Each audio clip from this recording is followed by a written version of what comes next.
In this video, I am going to show you how to find and copy your USDT ERC20 address on Bitget. For that, launch the Bitget in your mobile and logged in. Once you complete the process of logged in, you will see the asset option in the down below. Click on asset. When you click on asset, you will see the option of add funds.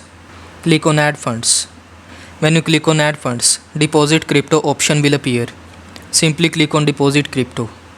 When you click on deposit crypto, you will need to select the USDT here. Select USDT. Then you will select the network ERC20.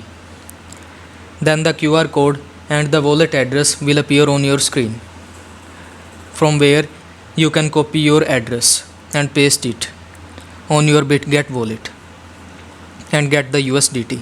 So I hope this video was helpful to you. Don't forget to like this video and subscribe to my channel for more this type of content. Thanks for watching.